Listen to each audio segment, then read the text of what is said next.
ini saya baca dalam bentuk PDF. Dan saya sempat berpikir awalnya untuk membagikan kepada orang-orang yang mendaftar untuk ikut kegiatan ini gitu, secara gratis. Tapi saya juga berpikir kalau hal yang begitu walaupun misalnya di dunia internet sudah sangat bebas gitu kita mengakses informasi, tapi saya masih ada ketakutan soal aturan copyright begitu. Jangan-jangan nanti saya bagikan atau kami ombak bagikan pada semua peserta gitu. Lalu tiba-tiba ada siapa begitu yang punya otoritas terhadap buku ini protes gitu. Hal yang begitu saya kira lumayan sensitif di dunia internet sekarang. Jadi kalau ada yang mungkin mau membaca buku ini, tertarik baca ini setelah kita membicarakan nanti, ya boleh email secara pribadi. Oke. Ya, itu motivasinya. Jadi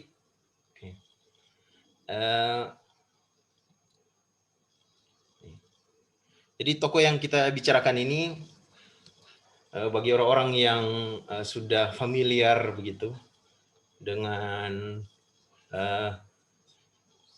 penafsiran Alkitab Asia atau penafsiran yang berasal atau penafsiran kontekstual Asia atau teologi kontekstual Asia gitu. Itu pasti apa namanya familiar dengan nama ini, Profesor Rasya Sugirta Raja. Jadi dia menjalani studi kesarjanaan dan magister di United Theological College di India. Lalu mendapatkan gelar doktor PhD di University of Birmingham. Dan belakangan dia menjadi profesor yang dalam waktu yang cukup lama di alma maternya di University of Birmingham. Bersama-sama dengan istrinya. Jadi istrinya mengajar tentang teologi Hinduisme kalau nggak salah di University of Birmingham. Tapi sekarang Profesor Rasya sudah emeritus dari Birmingham. Nah, saya bilang tadi Sugirta Raja ini pasti sangat familiar bagi teman-teman yang sudah belajar tentang teologi Asia dan lain-lain karena ya buku-bukunya ini misalnya Voice from the Margin. Saya ingat dulu di waktu saya kuliah di KDW itu sempat didiskusikan, lalu Asian Faces of Jesus yang sudah diterjemahkan dalam bahasa Indonesia, Wajah Yesus di Asia. Saya kira sudah lumayan lama diterjemahkan dan terus diterbitkan kembali oleh BPK Gunung Mulia kalau seingat saya. Lalu Asian Biblical Hermeneutics, The Bible and Empire, The Bible and Asia, lalu bukunya yang terakhir Jesus and Asia. Nah, kalau saya baca memang buku-buku yang terakhir akhir-akhir ini, termasuk ini yang akan kita diskusikan sekarang ini, menjadi semacam apa ya? Kesan saya yang lumayan kuat menjadi semacam seperti orang tua yang memang sudah tua yang merenungkan karirnya dan dia merenungkan bagaimana perkembangan bidang ilmu yang dia geluti selama bertahun-tahun. Nah, jadi dan secara khusus saya memilih buku ini walaupun ada buku yang lebih baru lagi, jadi urutan kronologisnya ini The Bible and Asia, kemudian Jesus and Asia.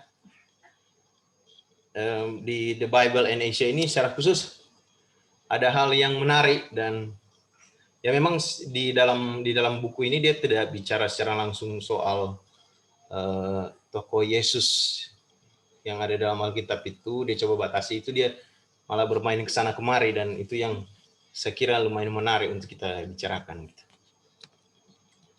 Oke, jadi buku ini terbagi atas 7 bab. Saya tidak akan membahas detailnya secara secara satu persatu gitu karena yang mengingat waktu. Saya cuma ingin melihat melalui bab-bab ini. Jadi kesan saya memang bukan cuma kesan saya dan kelihatannya memang bab-bab ini tidak tidak struktural gitu. Jadi dia tidak sistematis mulai dari yang sederhana dulu kompleks. Tidak, dia bicara satu yang boleh kata random sebenarnya. Tapi secara sederhana saya melihat dia bicara soal bagaimana penafsiran Alkitab Asia sejauh yang dia amati itu, baik yang terjadi di zaman dahulu sebenarnya yang dominan dia bicarakan di sini, dan sampai yang terjadi sekarang itu dia coba lihat positif negatifnya itu bagaimana.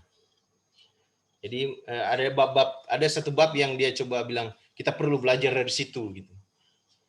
Ada satu bab lain yang ya kita perlu belajar dan kita harus meniru seperti itu. Ada bab lain yang ya kita tidak boleh seperti itu, kira-kira begitu. Tapi ada argumen-argumen tertentu yang menurut dia penting dan yang nanti akan saya tekankan di bagian akhir itu. Oke, saya mulai dulu dari yang pertama. Jadi di bagian yang pertama ini di chapter 1 ini dia bicara soal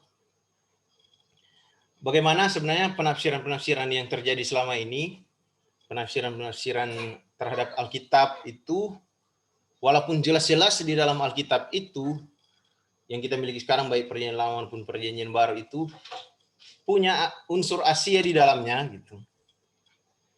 Tapi secara gamblang pula itu disepelekan oleh para sarjana-sarjana Alkitab. Jadi melalui bab ini dia coba angkat lagi tokoh-tokoh yang berasal dari Asia gitu. Dan pengaruh-pengaruh internasional gitu terhadap Alkitab.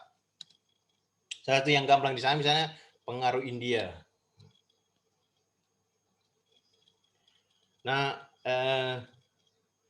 kenapa sampai misalnya, jadi Sugirta Raja ini coba berpikir kenapa walaupun di dalam Alkitab itu banyak sekali entah tokoh-tokoh atau lokasi-lokasi yang diangkat atau pengaruh yang secara tidak langsung kelihatan di dalam Alkitab itu dari Asia gitu. Kenapa para penafsir yang berasal dari Barat ini itu tidak mau mengangkat itu sebagai bagian dari Alkitab gitu, dan kesannya ya sering dilewatkan begitu saja. Yang diangkat selalu ya konteks Judeo-Christianity atau konteks Israel begitu. Tidak melihat bahwa sebenarnya Israel ini pun dia ada dalam suatu konteks jejaring. Gitu. Yang di dalam jejaring itu ada pengaruh Asia yang kuat di dalamnya. Jadi ini merupakan tanda semacam amnesia begitu. Bahwa jelas-jelas di dalam Alkitab itu ada banyak contoh-contoh pengaruh-pengaruh Asia, tapi disepelekan dan dianggap itu ya tidak terlalu penting untuk dibicarakan. Nah, yang mau dibilang oleh si Sugirta Raja ini sebenarnya dia mau bilang bahwa di dalam Alkitab itu sendiri itu tidak semata-mata sesimpel atau sesederhana yang kita pikirkan bahwa itu cuma soal orang Israel, itu soal Babilonia, soal nama-nama yang diangkat selama ini begitu. Jadi para penulis Alkitab atau tokoh-tokoh dalam Alkitab sendiri pun itu secara gamblang memperlihatkan bahwa ada pengaruh-pengaruh Asia di dalamnya. Satu contoh misalnya dalam konteks kitab Esther gitu yang diangkat oleh Sugirta Raja ini. Jadi katanya si Weros sempat berkonsultasi dengan 7 pangeran dari Persia, dan salah satu pangeran itu sebenarnya itu memiliki nama Kursina. Nah, Kursina itu menurut Sugirta Raja, para peneliti sebenarnya itu adalah bentuk lain dari Krishna gitu. Ya, orang yang belajar tentang Hindu pasti tahu persis bahwa Krishna ini satu tokoh ilahi yang sangat penting dalam Hindu. Nah, itu sudah ada tapi tidak dibicarakan. Nah, menurut dia perlu ada kesadaran interkoneksi bahwa Alkitab itu sendiri dia dibentuk, dia diproses dalam konteks internasional dari negara-negara, dan di dalamnya ada pengaruh Asia yang kuat juga. Ini saya kira yang dibicarakan oleh chapter 1. Nah, di chapter 2 dia bicara tentang bagaimana birokrat kolonial gitu. Itu berupaya bagaimana cara supaya kekristenan itu bisa diterima dalam konteks India. Jadi semacam upaya misionaris begitu. Tapi yang dilakukan oleh para birokrat kolonial, bukan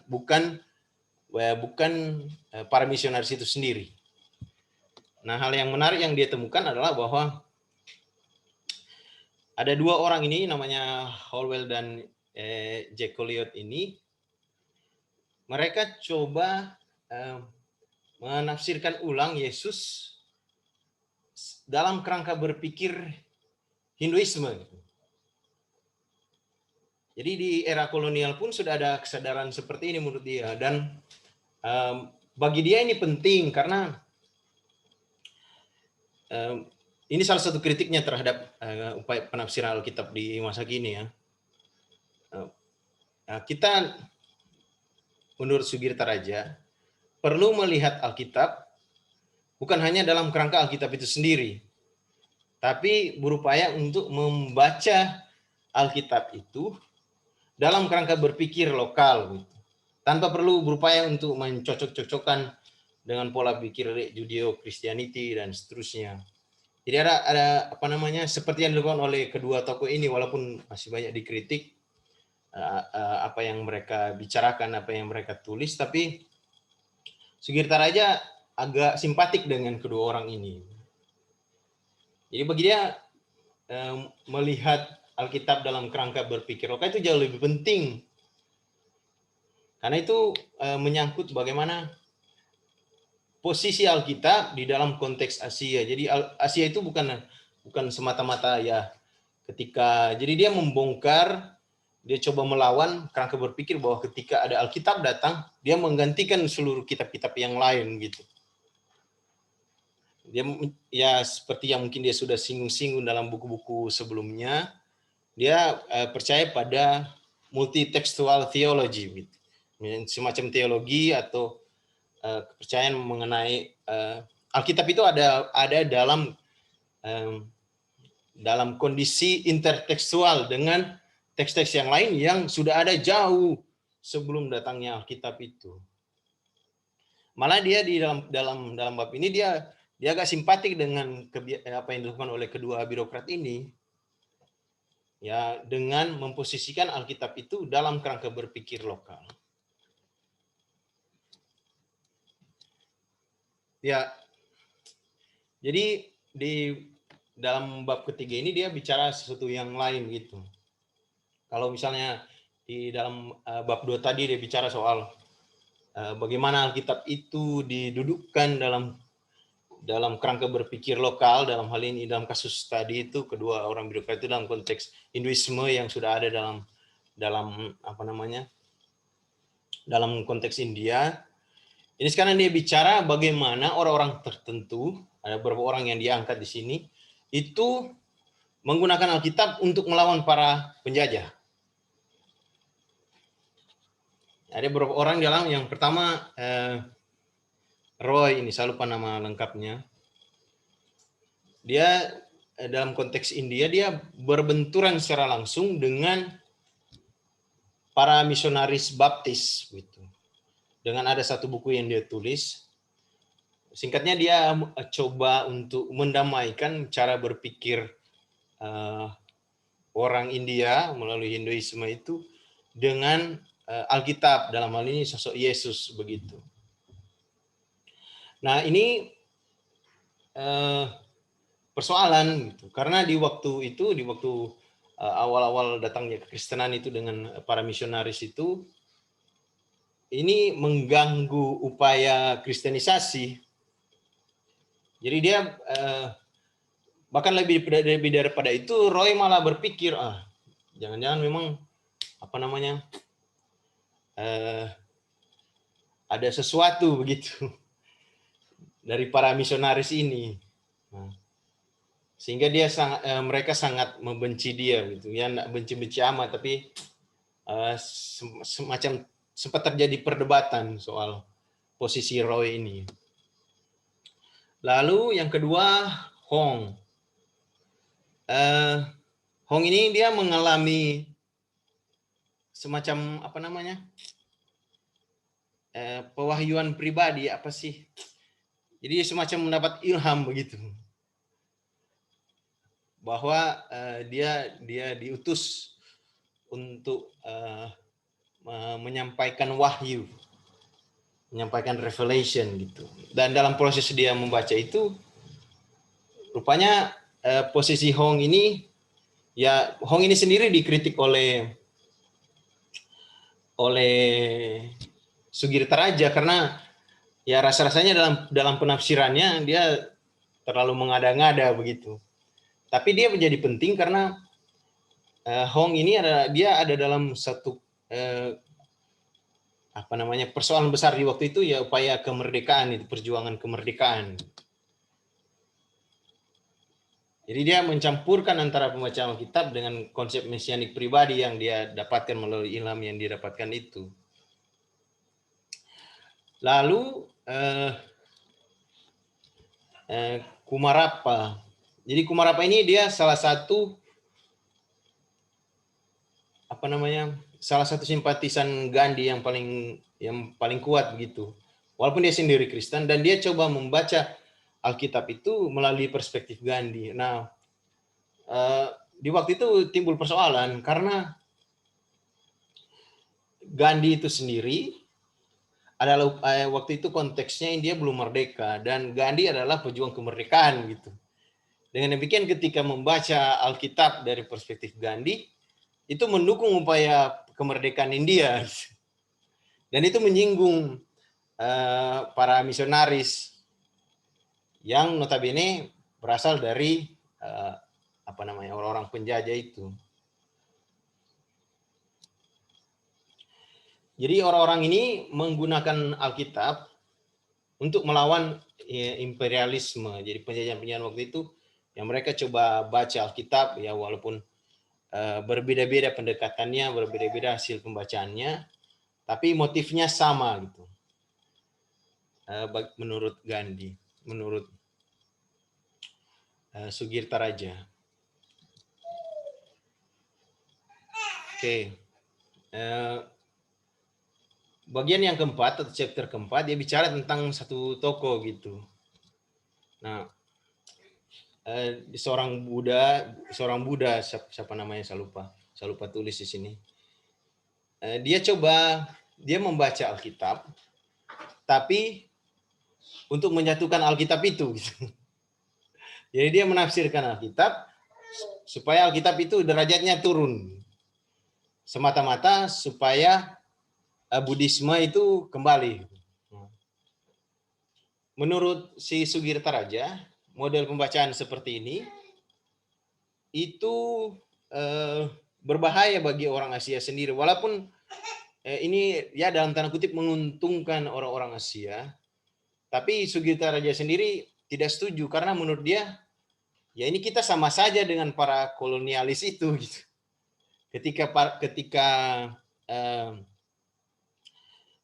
para kolonialis itu datang ke Asia, mereka membaca teks-teks yang sudah ada, teks-teks ya baik suci atau teks-teks sakral yang dianggap penting oleh orang Asia, lalu mencoba mencari kelemahannya begitu. Itu yang disebut sebagai orientalisme. Ya, orang dari barat itu membaca teks-teks atau hal-hal atau produk-produk atau artefak-artefak kebudayaan yang berasal dari Asia, bukan untuk memahaminya, tapi untuk mencari kelemahannya dan ya kasarnya kalau menurut saya menjelek-jelekannya gitu. Itu sama dengan yang dilakukan oleh si Buddhis ini. Dia membaca Alkitab untuk mencari kelemahannya dan menjelek-jelekannya gitu. Semata-mata untuk mengangkat Buddhisme. Jadi menurut Sugirta Raja, si sosok ini itu merupakan contoh dari kelompok-kelompok intelektual Asia yang melawan kolonialisme, tapi juga menjadi seperti mereka gitu. Melawan penjajah tapi malah menjadi kolonialis dengan menjelek-jelekan Alkitab, menjelek-jelekan Kristenan. Itu salah satu contoh negatif menurut dia dari cara pembacaan atau tendensi-tendensi dari beberapa kelompok Asia gitu, orang Asia. Lalu yang ke-5, dia ada 7 chapter gitu. Ini walaupun ini beberapa orang yang sudah belajar tentang Paulus sudah pasti tahu, tapi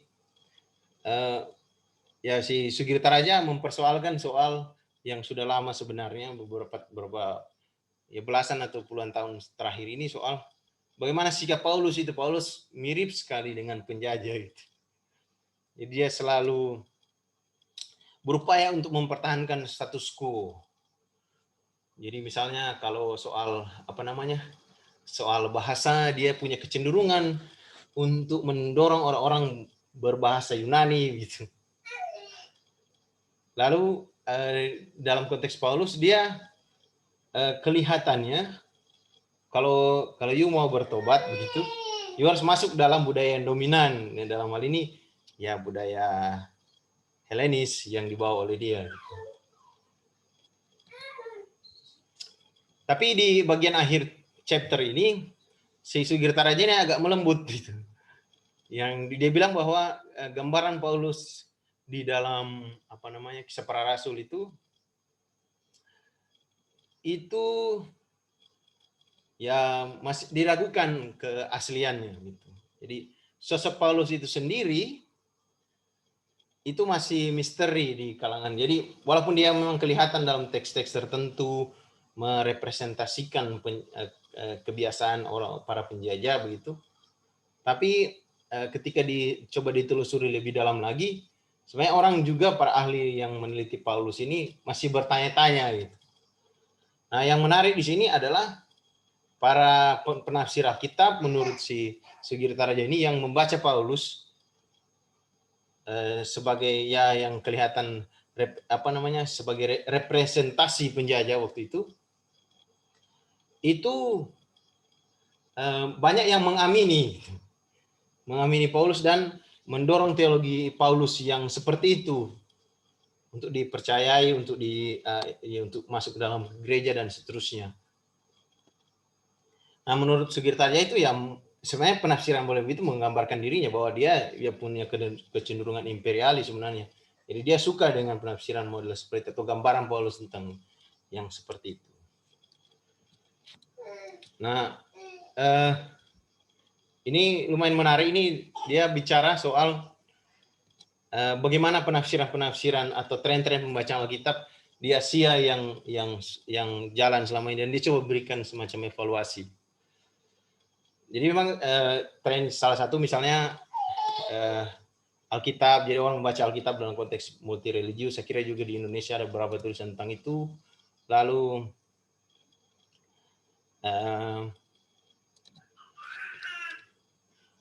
ada upaya-upaya untuk mengangkat suara minoritas. Jadi misalnya jadi Dalit, lalu bagaimana perspektif perempuan itu diangkat begitu. Nah, menurut Sugirta Raja ini sudah overcrowded gitu. Sudah terlalu banyak orang bicara soal itu. Nah, dan menurut dia ini membuat pembacaan Alkitab itu seperti terkotak-kotak begitu. Terkotak-kotak, jadi kalau orang bicara soal Dalit ya menafsir Alkitab dengan mengangkat suara minoritasnya Dalit ya hanya cocok untuk kelompok Dalit gitu. Lalu misalnya masyarakat adat juga begitu. Beberapa penafsir perempuan juga begitu menurut dia. Dan ini sudah sudah terlalu banyak begitu, overcrowded. Tentu dia tidak mempersoalkan ini dan dia setuju bahwa perlu ada upaya-upaya untuk mengangkat suara minoritas. Tapi ada beberapa warning yang dia sampaikan di sini. Yang pertama, ada kecenderungan untuk membaca Alkitab yang tadi itu, dan membaca Alkitab Asia sekarang itu melestarikan budaya victimhood, dia bilang. Jadi semacam upaya untuk memuliakan korban gitu. Dan membuat korban memiliki semacam superioritas. Nah, ini perlu diawasi oleh orang-orang sekarang menurut dia, terutama para penafsir Alkitab Asia begitu.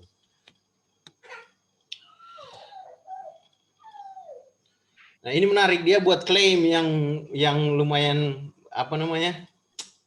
lumayan ya bagi saya lumayan mengagetkan gitu dalam buku ini. Dia bilang ya persoalannya kita terlalu Alkitab gitu. Jadi kayak ada hubungannya dengan tadi pola berpikir dalam Alkitab itu yang semacam apa namanya terlalu dimuliakan menurut dia. Nanti teman-teman juga mau baca langsung itu. Tapi apa yang saya tangkap dari buku itu kayak begini, bahwa memang upaya-upaya untuk mengangkat minoritas, persoalan minoritas itu pembacaan dalam konteks multireligi itu perlu, dan memang sudah banyak sekali sekarang gitu. Tapi karena apa namanya kerangka berpikirnya itu masih sangat terbatas dan berupaya bagaimana cara supaya cocok dengan konteks Alkitab, maka ya dia jadi terlalu sempit gitu. Dan diskusinya masih apa namanya menurut dia masih perlu dan penting untuk dikembangkan lagi. Ada beberapa hal yang ditekankan nanti saya sampaikan di akhir. Lalu yang terakhir ya ini semacam tambahan dari dia bahwa kita sebagai penafsir Asia ya perlu juga untuk melihat bahwa para novelis-novelis atau penulis-penulis sastra di Asia itu banyak sekali menggunakan Alkitab ya, dalam konteks penulisan mereka. Itu perlu dilihat dan menurut Sugirta Raja perlu diapresiasi. Nah, saya coba membayangkan sebenarnya dia bicara untuk siapa ini, dia menulis buku ini. Dia tidak bicara langsung saya menulis untuk ini, tapi saya coba lihat dari apa yang disampaikan, baik pengantar, isi, kemudian di penutup. Saya kira ada dua konteks. Pertama, pembaca berbahasa Inggris. Yang dimaksud dengan pembaca berbahasa Inggris itu terutama orang-orang Barat, orang-orang Eropa Amerika. Di bagian-bagian awal bukunya itu dia jelas, dia menjelaskan soal Asia begini, dan kesannya dia seperti menjelaskan Asia itu begini dan perdebatan Asia itu begini. Yang kalau mau bicara ke orang Asia ya tidak perlu gitu. Jadi kayaknya dia sementara menjelaskan tentang Asia ke orang yang berbahasa Inggris itu. Tapi yang kedua, setelah saya coba dalami isi buku itu ya, dia juga mengkritik ini para penafsir Asia justru. Nah, ada beberapa kritiknya itu dan itu yang penting. Nah, kepada siapa dia bicara tentang di dalam buku ini itu krusial bagi saya karena itu memperlihatkan bahwa pertama-tama kita yang misalnya mungkin tidak disinggung dalam buku itu, walaupun dia sempat singgung juga nanti dia bilang di bagian akhir tentang konteks Indonesia, tapi kita masih mewarisi tradisi yang dikritik-kritik oleh Sugirta Raja dalam buku itu.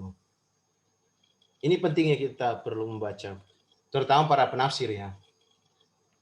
Dan ya tentu saja kemungkinan orang-orang yang lain yang belajar tentang Alkitab perlu tahu bahwa di dalam proses penafsiran Alkitab sendiri itu banyak dinamika dan dinamikanya itu sangat menarik untuk diikuti. Kalau khusus untuk mahasiswa ya penting untuk melihat bahwa ternyata Alkitab itu tidak seperti kita belajar teologi ada seperangkat metode ya sudah pakai metode itu ya sudah pakai saja hasilnya sudah selesai. Ternyata penggunaan metode itu sendiri lalu sejarah mengenai metode-metode apa saja yang lain yang ada, lalu bagaimana Alkitab itu sampai di dalam konteks Indonesia misalnya dengan keberbagai daerah-daerah ini, itu penting untuk dipelajari lagi.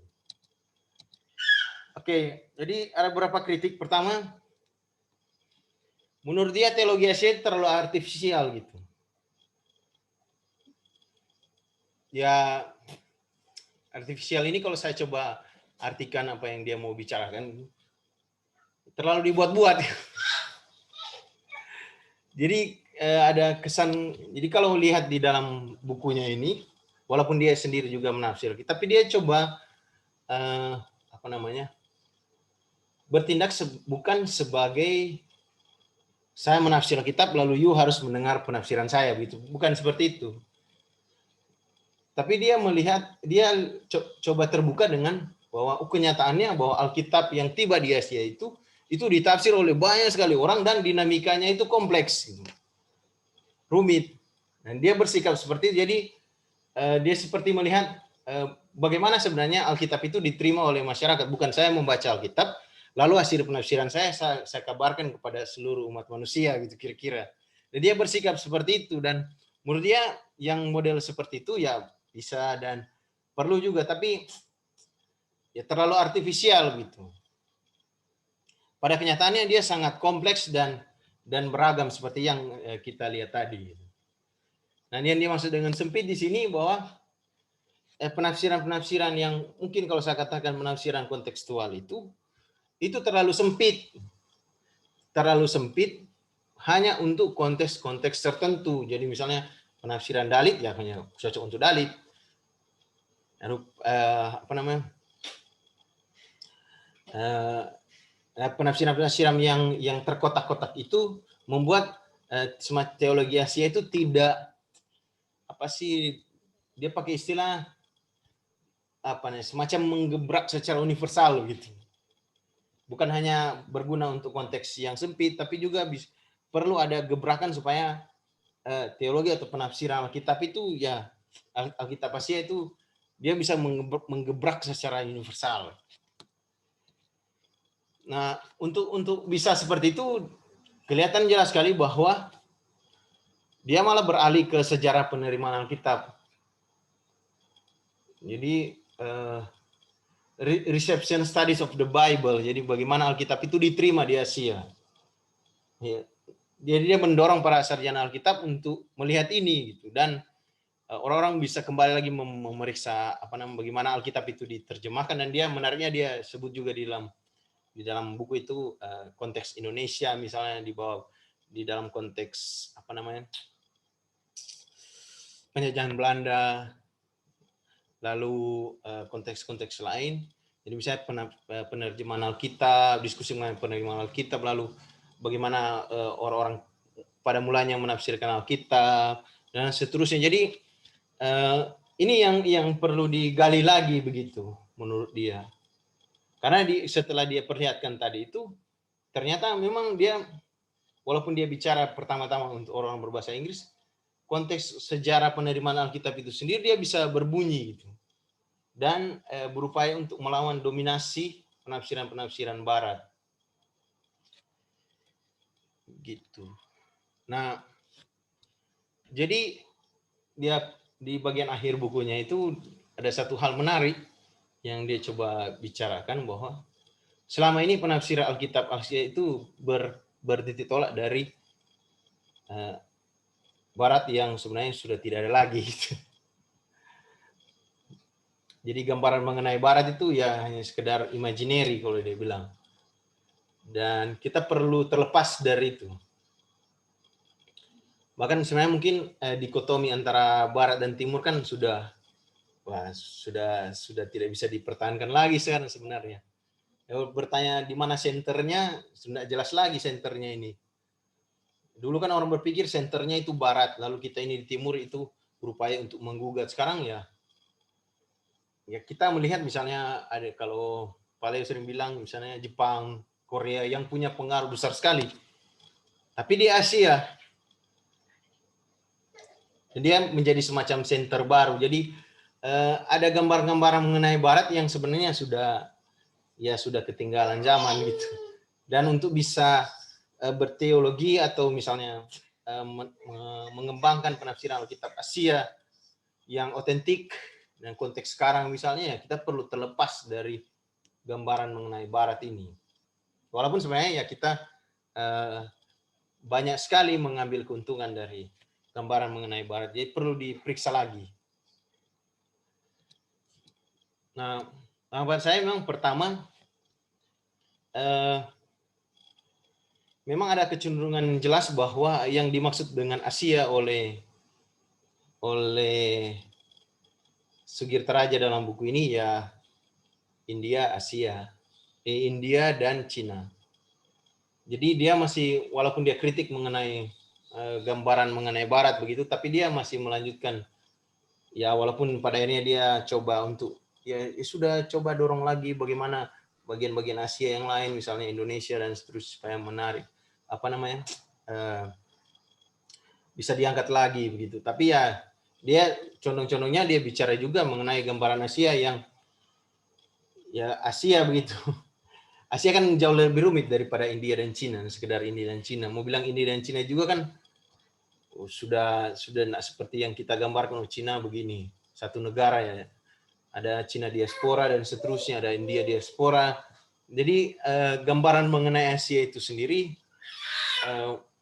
kategori Asia itu ya kategori yang bermasalah sebenarnya, karena Asia itu sendiri kan sangat nggak bisa di press dalam satu kategori, terlalu beragam. Lalu mengenai artifisialitas begitu. Jadi menurut saya di satu sisi Sugirta Raja terjebak juga dalam kritiknya dia gitu. Jadi awalnya mengkritik bahwa orang penafsir Alkitab Asia terlalu artifisial begitu, terlalu dibuat-buat teologi Asianya. Jadi dia bilang daripada kita menulis puluhan atau 30-an disertasi tentang teologi Minjung begitu, kenapa kita tidak meneliti tentang satu tokoh di situ yang coba menafsirkan menerjemahkan Alkitab supaya bisa sesuai dengan konteks itu, dia bilang. Lalu daripada kita bicara-bicara soal mengambil kepedulian orang Dalit begitu, penderitaan orang Dalit, lalu kemudian kita rumuskan teologinya, lalu kita tulis disertasi berjilid-jilid tentang teologi Dalit begitu. Kenapa kita tidak meneliti, misalnya dia sebut Rajuaneikan kalau nggak salah namanya, salah satu tokoh yang coba menafsir dan coba mendekatkan Alkitab dengan konteks Dalit di waktu itu. Jadi dia bilang kita meneliti lagi konteks-konteks atau bagaimana Alkitab itu masuk dan diterima secara kompleks di dalam konteks Asia itu yang dia maksud. Tapi menurut saya ya, kalau kita mau belajar dari konteks-konteks masa lalu, terus coba kita terapkan dalam konteks sekarang atau kita diskusikan secara kritis sekarang, ya ujung-ujungnya artifisial juga gitu. Jadi ya mau bilang teologi ya, kalau kita mau merumuskan teologi ya teologi itu tetap artifisial, karena kita coba mengisi sesuatu yang kosong dengan melihat sesuatu yang telah ada atau dalam konteks-konteks lain, lalu kita cari bagaimana cara supaya bisa cocok dengan konteks kita atau konteks tertentu atau konteks mana gitu yang mau kita target. Ujung-ujungnya artifisial juga gitu. Jadi kritik bahwa misalnya orang Sugirta Raja mengkritik, katanya banyak orang yang coba menafsir Alkitab dari perspektif Asia, katakanlah dari perspektif dia kasih contoh, ada itu dari perspektif India, saya lupa apa istilahnya itu. Lalu orang berharap dengan membaca Alkitab dari perspektif lokal seperti itu, maka persoalan yang ada di situ itu akan selesai begitu. Dia semacam satir atau menyindir begitu. Ya, orang menafsir, misalnya orang menafsir dari perspektif, katakanlah perspektif, kalau saya dari perspektif orang Sulawesi, maka otomatis persoalan saya akan selesai gitu. Dia menyindir seperti itu. Nah, menurut yang seperti itu tuh terlalu artifisial. Walaupun di satu sisi saya setuju juga bahwa para teolog atau para penafsir Alkitab secara khusus ini perlu juga melihat bagaimana orang-orang yang tidak belajar secara akademis itu membaca Alkitab.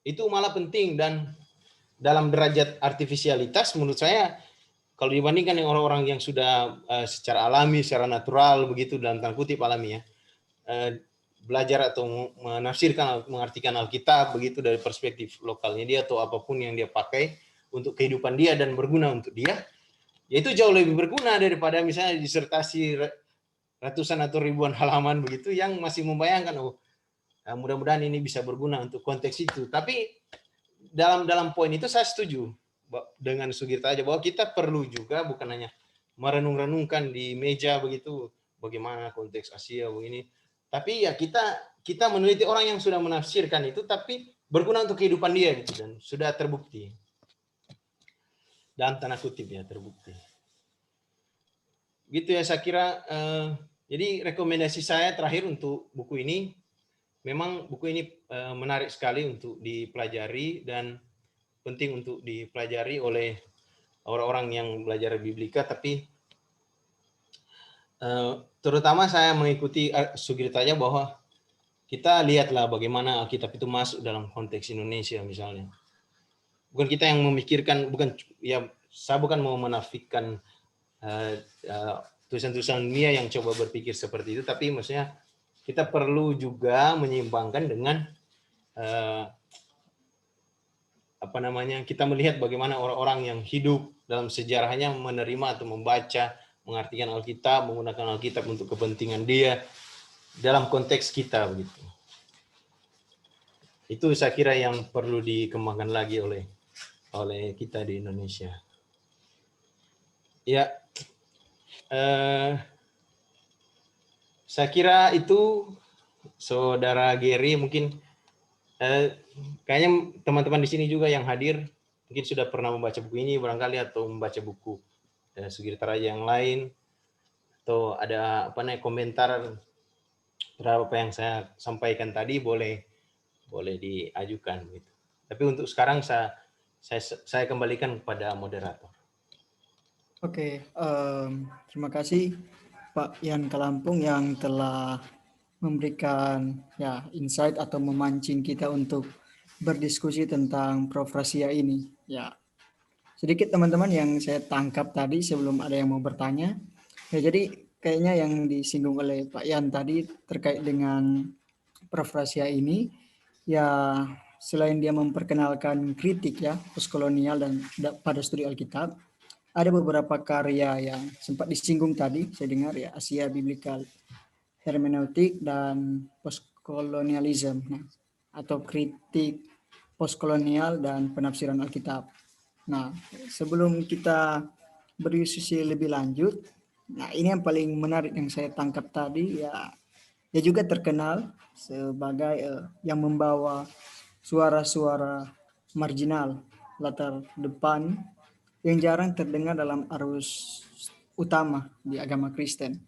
Nah, itu kayaknya gambaran-gambaran untuk saya mengembalikan lagi yang sudah di awal-awal. Salah satu karya yang paling bagus itu kalau tidak salah tentang suara dari marginal, penafsiran Alkitab di dunia ketiga, London itu tafsir dicetak itu. Oke, saya buka untuk termin pertama untuk teman-teman yang ingin menanggapi atau bertanya untuk kita kembangkan dalam diskusi terkait buku ini. Tadi sudah ada pengantar-pengantar sedikit, 7 chapter yang boleh disampaikan oleh Pak Yan Kalampung. Oke, saya buka untuk ruang diskusi ini. Ya, kurang lebih 1-3 orang di termin pertama. Mari silakan teman-teman. Ada yang kalau memang mau langsung silakan open mic dan ya, halo. Ya, halo. Mbak Suryaning Simila. Oke, silakan, Mbak. Ya, terima kasih untuk Pak Yan ya. Luar biasa sekali mengupas buku dari Sugirtaja ini dengan baik. Hampir tidak ada titik butanya ya. Luar biasa, sempurna sekali gitu. Dan saya juga baru baca bagian pengantar dari buku ini. Kebetulan juga membaca beberapa buku, tapi tidak sampai semuanya ya. Semua chapter itu dibaca, pastikan cuma membaca pokok-pokok pikirannya saja dari Sugirtaja ini. Nah, pertanyaan saya, kira-kira dengan menggunakan pendekatan postkolonial ya dalam menyoroti Alkitab nih, apa sebenarnya goal dari Sugirtaja? Toh kalau pada akhirnya dia mengkritik banyak pendekatan yang sudah ada, apa sebenarnya sih tujuan dari Sugirtaja ini? Walaupun memang tadi dikatakan mungkin tujuannya untuk para pembaca di Barat gitu ya, karena ini kritik postkolonial ini ditujukan untuk mereka. Tapi kan sekarang kan tidak ada lagi dikotomi Barat Timur atau Occident Orient ya, tidak ada lagi itu. Kita sekarang ini hampir susah dibedakan mana center, mana pinggiran ya, mana pusat, mana pinggiran. Semuanya menjadi satu, melebur menjadi satu. Nah, apakah pendekatan postkolonial ini juga, maksud saya, tidak punya kelemahan kah? Karena banyak yang saya temukan para pakar biblika ini saya melihat bahwa seolah-olah pendekatan postkolonial ini satu-satunya. Nah, ternyata saya juga kebetulan studi di ICRS, sudah semester 6. Kebetulan saya studi tentang cross-textual reading. Nah, begitu mau angkat pendekatan postkolonial, untuk konteks Kristen itu bisa diterima, tapi untuk konteks Islam, rupanya sulit gitu pendekatan postkolonial ini. Nah, kira-kira apa sih kekuatan dan kelemahan dari pendekatan ini? So, kalau pada akhirnya juga ini diangkat oleh Sugirta Raja, tapi Sugirta Raja juga bilang bahwa tidak ada pendekatan yang tunggal tentunya, ya, tidak ada tafsir tunggal dalam mendekati teks Alkitab gitu. Ya mungkin seperti itu aja dulu, Dek, pertanyaan saya. Terima kasih. Oke, terima kasih Mbak Suryaningsih. Mungkin ada yang lain sebelum Pak Yan berdiskusi ya, menjawab dan berdiskusi lebih lanjut. Ada yang lain? Silakan. Jadi yang saya tangkap itu ada bisa jadi dua pertanyaan. Yang pertama, goal dari ya saya lebih suka memakai nama Prof. Rasia. Yang kedua, melihat titik lemah dan titik kelebihan dari postkolonial ini, berangkat dari pengalaman dari Mbak Suryaningsih ya dalam studi. Itu dua pertanyaan. Oke, yang lain silakan kalau ada. Ya, saya boleh. Oke, silakan Pak. Ya, perkenalkan nama saya Ramos Simanjuntak ya. Mengikuti buku-bukunya Sugita Raja dan juga menyambung tadi pertanyaannya Bu Mila, saya menilai bahwa Sugita Raja itu berada dalam dua kutub yang berbeda dalam dirinya. Yang pertama, dia coba menonjolkan, mempertahankan identitas keasiaannya, terutama keindiaannya, begitu ya. Dan satu lagi yang justru yang oposit, kutub yang oposit adalah dia mencoba untuk tetap meninggikan identitas sebagai orang percaya Yesus, begitu. Sementara di sisi yang itu dia selalu hantam pemikiran Barat. Jadi kadang-kadang ya kalau kita membaca, seakan-akan dia itu anti Barat begitu ya. Nah sehingga memang kalau begini saya juga berpikir nih, beliau ini maunya apa gitu,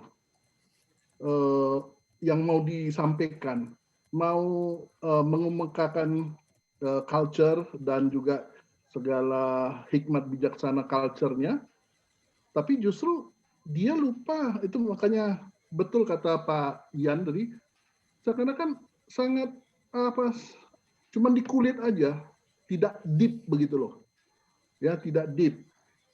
Bagaimana bisa identitas kekristenannya itu tetapi tetap memakai menonjolkan identitas Asianya begitu. Thank you. Oke, satu lagi. Silakan teman-teman untuk kita berdiskusi. Oke, kalau belum ada, kita langsung serahkan ke Pak Yan untuk menjawab tiga pertanyaan dari dua penanya. Nanti kayaknya kita akan lebih berkembang setelah jawaban diskusi yang akan disampaikan oleh Pak Yan ini. Silakan Pak Yan. Ya, oke. Terima kasih untuk Kak Suryaningsih Mila tadi, lalu Pak siapa yang kedua tadi, Giri? Lupa saya. Saya Ramos Simanjuntak, Pak. Oh ya. Ramos. Ya, Pak Ramos. Terima kasih.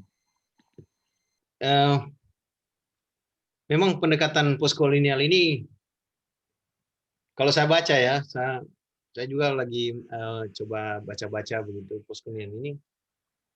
Pertama dia kebiasaannya, kecenderungannya itu sangat beragam gitu. Awal-awal saya belajar postkolonial gitu waktu di kuliah di Jogja dulu, kayaknya dia semacam kerangka kaku begitu, bahwa postkolonial tuh begini. Nah, kenyataannya ya teori mengenai postkolonial ini sendiri itu banyak sekali variasinya gitu. Dan Sugirta Raja ini ya dalam hemat saya, karena saya lagi merunut-runut teori-teori postkolonial ini, ya dia agak old school sebenarnya menurut saya. Benar apa yang dikatakan oleh Pak Ramos tadi, bahwa dia masih terjebak pada kutub barat dan timur kalau baca itu. Dan itu secara eksplisit disebutkan di dalam kata pengantar di buku ini, buku The Bible and Asia ini, bahwa dia di bagian akhir kata pengantar, kalau saya salah ingat, dia bilang bahwa apa yang dia lakukan ini adalah upaya untuk melawan dominasi Barat gitu, dalam ilmu biblika. Dan ya walaupun apa namanya dikotomi antara Barat Timur kita bisa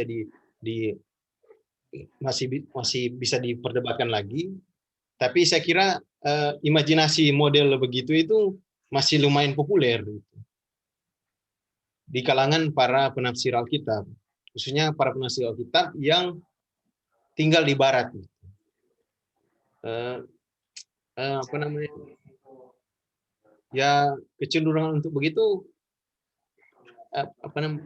mengamankan ini, bisa coba membayangkan, salah pikir-pikir kenapa Sugirta Raja masih terjebak pada kutub itu, karena saya kira salah satu alasan karena dia berkarir di Barat, gitu. Dalam hal ini di Inggris. Hal yang kurang lebih dirasakan oleh Sugirta Raja saya rasakan juga, karena gimana ya, artinya postkolonial ini kalau kutip apa namanya bahasanya, postkolonial dalam arti dikotomi antara Barat dan Timur ini, dalam kalau saya kutip kata-katanya Pak Eko Putranto Pemahu itu yang bicara di YouTube, dibilang ini macam memberi harga diri, dan orang-orang Barat juga kayak menikmati juga bagaimana kayak misalnya Sugirtanya terus apa namanya budaya lokal atau budaya-budaya yang dimana dia berasal gitu. Walaupun sebenarnya orang-orang yang berkarir tinggal di Barat itu ya kadang di sana juga sudah orang-orang yang tinggal, misalnya orang, jadi kan si Sugirta Raja ini kan berasal dari India tapi dia tidak tinggal di India gitu. Ya, ada teolo-teolo yang misalnya berasal dari India tapi tinggal di India itu kadang tidak terlalu suka dengan orang-orang yang tidak tinggal di lingkungannya begitu. Tapi konteksnya kayak secara psikologis ya, saya merasakan ya agak nyaman bicara begitu sebenarnya, karena itu kalau kata Spivak begitu, itu kayak apa namanya memberi rasa nyaman gitu. Jadi ketika saya bicara atas nama orang Timur, supaya orang Timur bicara menghantam Barat, Barat itu begini. Ya orang Barat juga kadang, oh iya, oh betul ya, saya belum tahu ini. Ya, saya merasa, oh iya, saya merasa ada dalam bagian itu dan punya nilai yang setara dengan orang-orang Barat begitu. Walaupun sebenarnya ini yang saya hantam-hantam ini sebenarnya bagaimana, tujuannya apa sih sebenarnya? Tapi ya begitu. Kalau saya pikir-pikir ya, saya baca-baca buku ini, kenapa ya si Sugirta Raja ini begini saja begitu pendekatannya. Dan walaupun memang kecenderungan yang beragam itu, ada satu hal yang saya kira menyeragamkan berbagai macam teori postkolonialisme ini, ya salah satunya upaya melawan dominasi itu saja. Jadi kalau ada yang dominan, walaupun apa namanya ya coba dibantai, ya seperti misalnya yang dilakukan oleh Sugirta Raja tadi. Dia bukan hanya mengkritik Barat, tapi dia mengkritik orang-orang Asia juga, para penafsir Asia yang menurut dia sudah overcrowded itu sebenarnya bahasa lain dari dominan itu. Dan orang postkolonial tidak terlalu suka dengan hal yang dominan. Jadi kalau bisa saya cari cara untuk menjatuhkan, bukan menjatuhkan, artinya harus equal gitu. Jadi kalau sudah yang terlalu dominan, orang postkolonial akan curiga. Ini jangan-jangan dia mewakili kepentingan penguasa ini, kira-kira begitu. Nah, soal Kak Suryaningsih tadi bilang soal saya ditolak oleh Islam itu, ya saya tidak pernah kuliah di lingkungan Islam ya. Tapi setahu saya Islam itu salah satu bacaan pentingnya itu orientalisme, Edward Said gitu. Dan itu teori postkolonial gitu. Setahu saya win-win yang ada di Indonesia ini pasti baca Edward Said. Dan semua orang yang baca postkolonial itu tahu bahwa Edward Said itu postkolonial gitu. Jadi walaupun mereka, oh saya tidak terlalu suka, ya tapi baca Edward Said gimana coba. Dan memang kerangka berpikir postkolonial cocok juga dengan dikotomi Islam dan Barat begitu. Ya, Islam ada dalam posisi yang resisten terhadap segala sesuatu yang Barat yang kalau bisa semua di Islamization of knowledge. Tapi ini pengetahuan saya yang terbatas ya. Kalau saya bukan sarjana Islam, saya cuma pernah bergaul sedikit dengan orang-orang Islam, sarjana-sarjana Muslim, dan saya dengar sedikit banyak dari mereka begitu. Tapi kesan saya, jadi itu ya kalau posisinya Sugirta Raja ini dalam diskursus postkolonial. Malah sebenarnya yang mengkritik dikotomi antara Barat dan Timur itu orang postkolonial juga sebenarnya. Karena sudah terlalu dominan dan kalau kata Sugirta Raja juga walaupun dia bilang juga ya itu imaginary gitu. Tidak ada lagi dalam kenyataan bahwa ada Barat, ada Timur, itu sudah sangat campur aduk, sudah tidak begitu dan dia sendiri mengendorse supaya ya mungkin ini pertobatan dia juga gitu.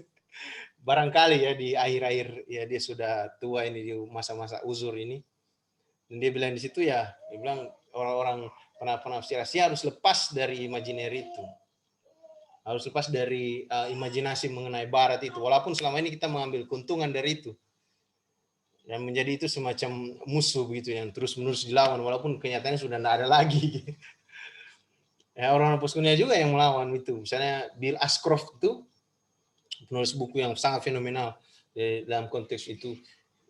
Di Empire Writes Back. Itu dia bilang, aduh, ya dia salah satu yang paling di depan mengkritik dikotomi Barat dan Timur tadi itu, karena itu menyelipkan kepentingan atau agenda-agenda imperialisme menurut dia ya. Yang memposisikan orang Timur itu sebagai sesuatu yang lemah terus dan perlu melawan. Padahal sebenarnya ya sudah tidak ada lagi dan kita sudah tidak hidup dengan gaya berpikir orang Timur sebagaimana yang kita bayangkan.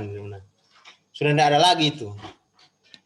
Kita tidak berpikir seperti itu lagi, tapi kita dipaksa dengan dikotomi itu untuk berpikir seperti orang Timur yang imaginary itu.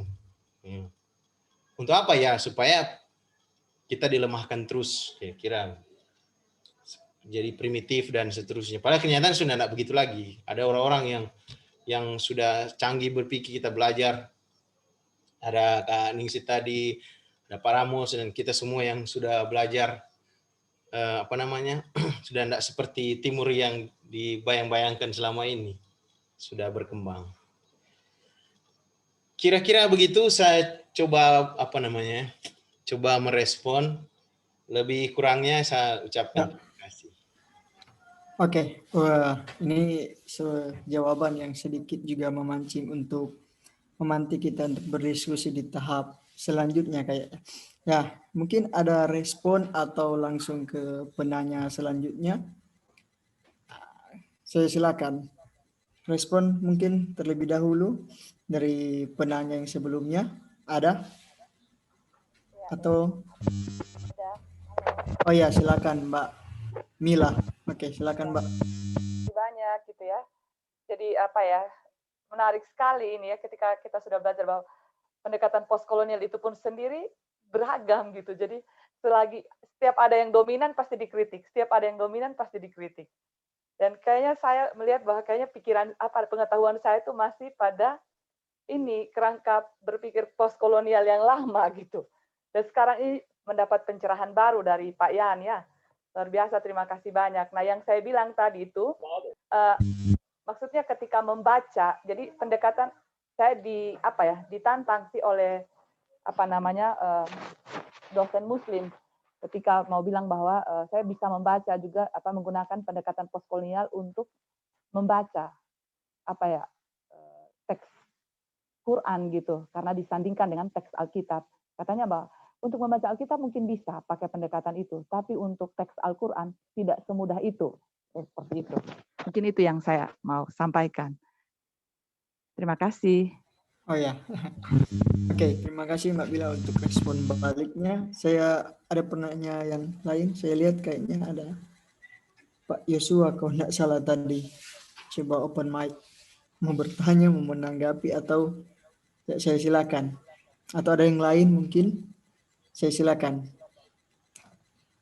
Mungkin berkembang dari diskusi yang disampaikan oleh Mbak Bila sama Pak Ramos tadi, atau terkait materi yang disampaikan oleh Pak Yan. Ya, kita berdiskusi nih. Oke, silakan. Mungkin penanya yang lain.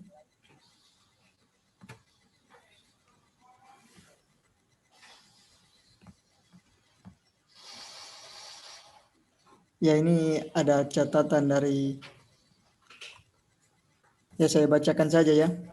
Nah, jadi ini dari Pak S. Pamantung. Ya. Sugita Raja memang mewanti-wanti adanya dominasi lewat kesadaran postkolonial. Pemikiran beliau membantu kita untuk menyadari bahwa suara-suara marginal, misalnya Asia, Afrika, dan Amerika Latin, juga perlu didengarkan. Barat dan Timur tidak mesti dibaca secara teritorial, tetapi dalam kerangka dominasi kekuasaan. Ini tanggapan ya, tanggapan dari Pak Pamantung. Ya. Oke, masih ada yang lain yang ingin menanggapi, berdiskusi bersama? Saya silakan.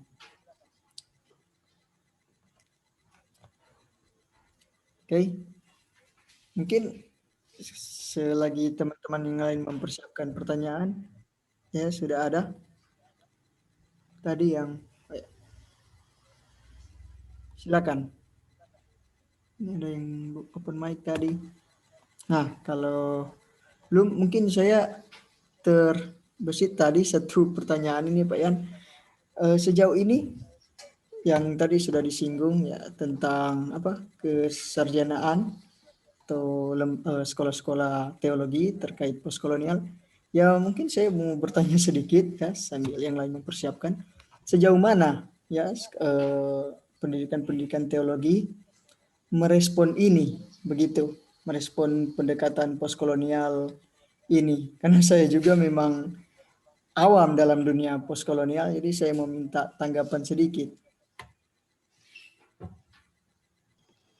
Ya, ya, terima kasih Pak Pamantung yang sudah memberi respon. Benar sekali memang Sugita Raja itu sangat membantu ya, dan saya kira dia menjadi salah satu rujukan penting ya. Orang kalau mau bicara teologi postkolonial, ya pasti salah satu rujukannya Sugita Raja ini, entah disetujui atau dibantah, tapi dia selalu diperbincangkan begitu, karena ya dia mendukung supaya orang-orang yang selama ini suaranya itu direpresi, ditekan, seakan-akan disembunyikan, disepelekan begitu, coba diangkat lagi oleh dia gitu. Dia sangat mensupport itu. Memang perlu ada wanti-wanti terus, kritik yang jalan terus, sehingga sebenarnya upaya postkolonialisme itu tidak akan pernah berakhir. Karena kadang kolonialisme itu beberapa orang misalnya menyebutnya dia menjelma jadi kapitalisme. Lalu misalnya apa yang lagi heboh misalnya di Amerika, lalu di dunia Amerika dan Inggris misalnya soal kesadaran rasisme, itu salah satu variasi juga dari postkolonialisme. Karena biar bagaimanapun momen-momen atau ideologi rasisme itu warisan kolonial. Jadi memang benar apa yang dikatakan oleh misalnya Catherine Bandel, Ibu Catherine Bandel yang di Sanata Dharma Universitas Sanata Dharma Jogja, bahwa ya kolonialisme besar-besaran ini sangat menggoncang dan dia merubah tatanan dunia gitu. Dan hampir secara khusus misalnya di Alkitab, ya misalnya Philip Davis bilang semua teks Alkitab itu bisa dibaca secara postkolonial gitu. Mau dia sebut soal kolonialisme atau enggak, dia sebut soal penindasan atau enggak, ya semua bisa dibaca dalam konteks postkolonial, kan semua bisa dibaca dalam konteks postkolonial gitu. Jadi sangat sangat memperkaya. Lalu pertanyaan Gary soal sejauh mana ini adalah dalam pendidikan teologi di Indonesia, ya saya kira tahun 2019, saya lupa entah UKIM Ambon atau IAKN Ambon yang bikin seminar postkolonial. Saya kira salah satu gebrakan juga. Dan kalau tidak salah ada Ikatan Sarjana Biblika kalau tidak salah itu pernah bikin seminar atau diskusi tentang postkolonial juga. Lalu di Jogja juga saya ingat pernah ada postkolonial. Ya pengalaman saya pribadi, misalnya saya dulu kuliah di Jogja di Duta Wacana, salah satu dosen kami misalnya Pak Gerit, itu di mata kuliah tafsir kontekstual dia pakai perspektif postkolonial. Lalu ya sejauh ini saya masih begitu sih. Nah kalau di dunia barat ini sudah sangat populer. Saya sendiri misalnya apa namanya, dan orang-orang ya katakanlah orang-orang yang berkulit putih itu sudah ya walaupun masih bisa diperdebatkan lagi, ya, mereka sudah punya kesadaran postkolonial itu. Jadi tidak mau terlalu mendesak begitu, dan jadi mereka mendesak malah sebenarnya supaya misalnya kita yang dari dalam tanda kutip timur itu berbicara menggunakan suara kita, jangan menggunakan suara mereka gitu. Ya, saya selalu didesak supaya menulis tentang Indonesia. Penelitian saya itu harus menyinggung Indonesia begitu, atau pakai perspektif Indonesia. Ya begitulah semacam perkembangan yang saya lihat ya. Baik kalau di apa namanya di Barat, setahu saya itu misalnya di Amerika Vanderbilt University itu sangat postkolonial. Beberapa orang yang lulus itu sering menulis tentang postkolonial. Lalu tokoh-tokoh kunci postkolonial misalnya Sugirta Raja ini, lalu Fernando Segovia itu yang itu ada di situ, ada di Vanderbilt itu. Lalu siapa lagi? Ya York Rieger di situ juga. Dan menarik sebenarnya kalau coba mengikuti itu. Cuma memang apa namanya kita harus selalu terbuka bahwa kerangka berpikir postkolonial itu selalu ada dalam ketegangan gitu. Dia tidak pernah fix. Sekali orang bilang fix, ya akan ada orang yang mempertanyakan kenapa dia fix. Yang mewarisi pemikirannya Foucault misalnya. Kalau sudah bilang fix, berarti ada unsur upaya merebut kekuasaan di situ. Itu. Ini kalau di Indonesia saya belum terlalu banyak, tapi sejauh yang saya amati begitu. Terima kasih. Oke. Ya, terima kasih Pak Yan. Ya, ini semakin menarik. Ya, silakan Pak. Ya, kembali lagi ya. Mungkin dalam membaca Sugita Raja, kita juga perlu memikirkan apa yang menjadi sumbangsih Homika Baba. Homika Baba walaupun dia bukan Kristen, tetapi dia juga pencetus sebenarnya teori postkolonial gitu ya. Dia mengatakan ketegangan antara timur dan barat itu selalu ada, tetapi pada akhirnya akan muncul third space atau dimensi ketiga, di mana disitulah pertemuan antara barat dan timur. Tetapi pada saat itu, menurut Homika Baba, dimensi ketiga itu justru disitulah terjadi mimikri. Mimikri. Ya bagaimana orang yang terjajah itu mencoba meniru si penjajah. Nah, dalam hal inilah saya melihat bahwa sebenarnya Sugita Raja itu gantung mainnya. Gantung itu maksudnya setengah basah, maunya setengah basah. Makanya setengah mau nunjukkan dia Indianya dari satu sisi lain dia kayaknya tetap mempertahankan Kristus gitu. Jadi bagi saya memang benar dia itu nggak bisa kita bilang dia nggak ada sumbangsi yang sangat besar, karena seperti Bung Gary bilang dia itu menunjukkan bagaimana kita melihat minoritas. Tetapi at least dengan begitu kita sebenarnya harus mengerti bahwa selalu ada dimensi ketiga di mana ketegangan-ketegangan terjadi. Jadi ketika kita mencoba membaca postkolonial, disitulah sebenarnya kita harus cari di mana pertemuan itu yang bisa kita gali untuk lebih lanjut kita coba mengerti begitu. Thank you. Ya, unik. Kalau sudah singgung Homika Baba, apalagi mimikri ini, saya sampai berpikir ya, apakah Prof ini sedang ada dalam proses resiliensi atau resistensi. Ini unik sekali. Apalagi yang disampaikan tadi keindiannya itu, tapi ada Kristus begitu. Wah, unik sekali ini ya. Tapi itu nanti kita bicarakan lagi tentang Homika Baba. Kita masih berbicara tentang Prof Rasya ini. Ada tanggapan lain terkait diskusi kita di malam hari ini? Mari kita saling berbagi apa terkait yang kita dapat ya dari buku yang telah disampaikan oleh Pak Yan ini. Iya. Ya, terakhir saya nonton videonya Baba itu di YouTube. Kayaknya itu terakhir yang paling terbaru yang pernah direkam gitu. Itu dia bilang kita sekarang sementara apa namanya, ya boleh kata semacam terjebak begitu di antara apa namanya religious fundamentalism, dia bilang fundamentalisme keagamaan, dan tribal nationalism. Nah, ini menarik gitu, karena kalau dia bicara begitu dia tidak ada di ruang ketiga. Jadi ya itu di satu sisi itu membenarkan juga kritik ya, ada orang Indonesia yang pernah mengkritik Baba sebenarnya. Pak Leo tidak hari mana Pak Leo ini ada tidak ya? Pak Leo dalam disertasinya dia mengkritik hibriditasnya Baba gitu, yang menurut dia terlalu statis. Pak Leo lebih percaya pada frontier.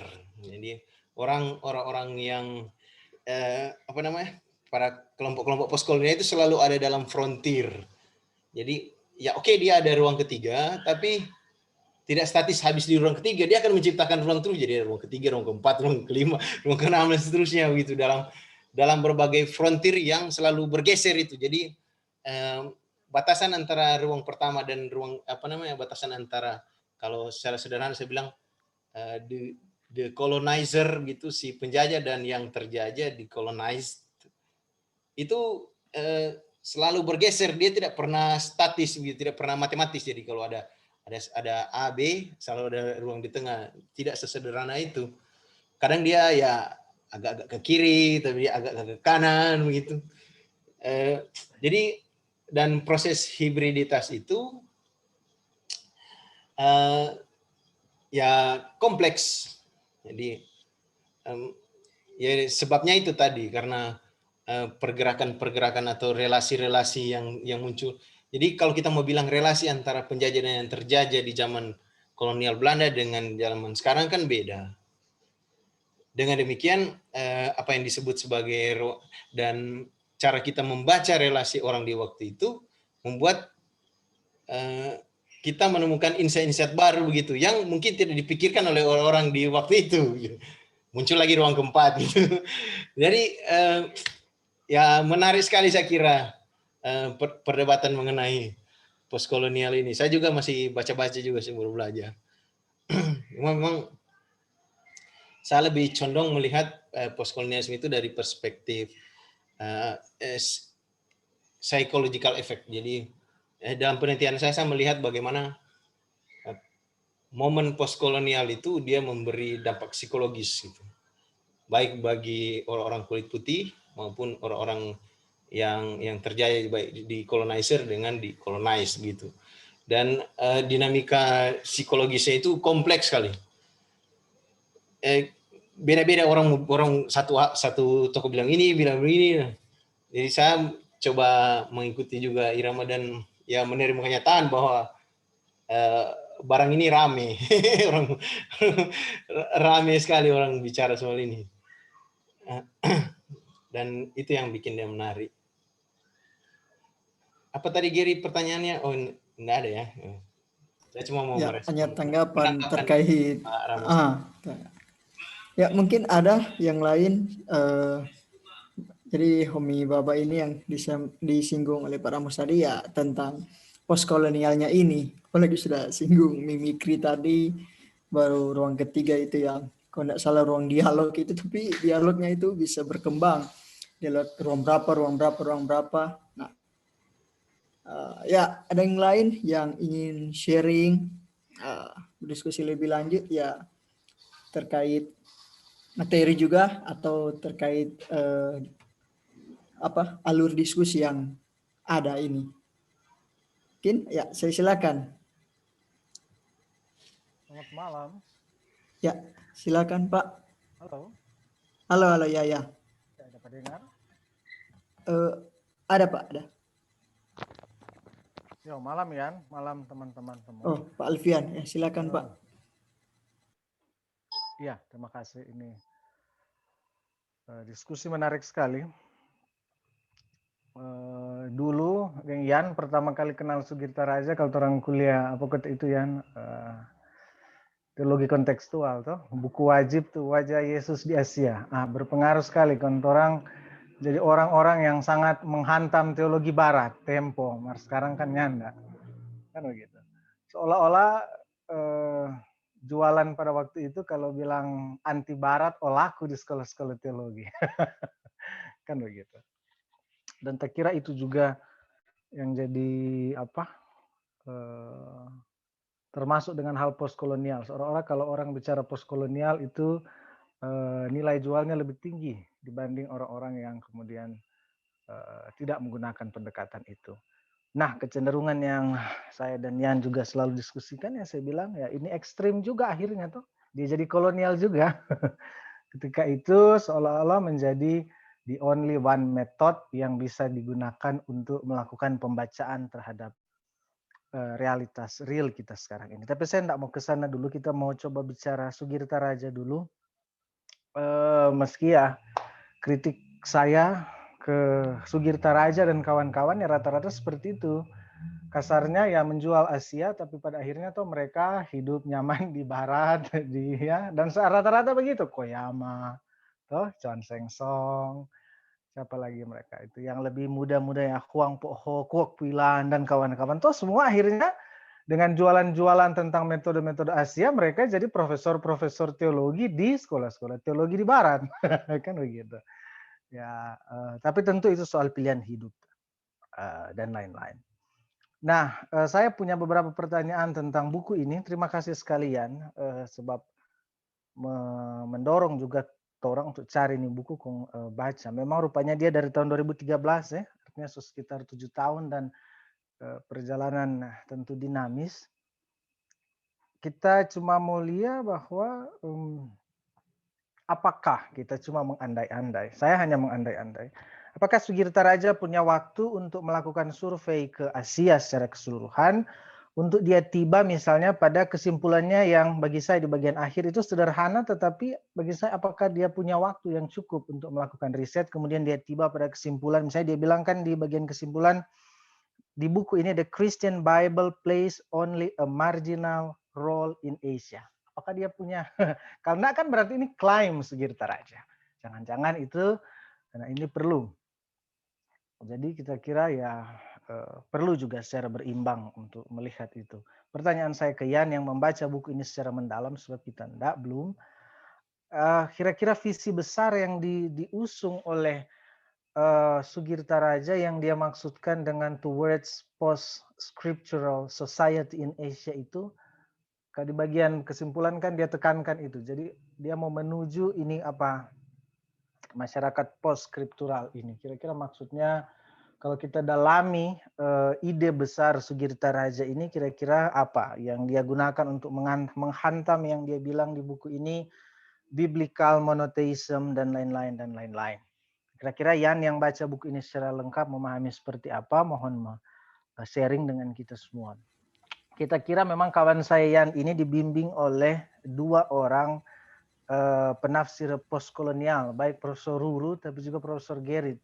Karena itu kalau ikuti tulisan-tulisan Yan ini, menurut saya belum dapat istilah. Tapi kalau kita lihat Yan tulisan-tulisan dan pemikirannya sebetulnya apa? Pasca postkolonial, ya, melampaui postkolonial kan begitu terus, noh?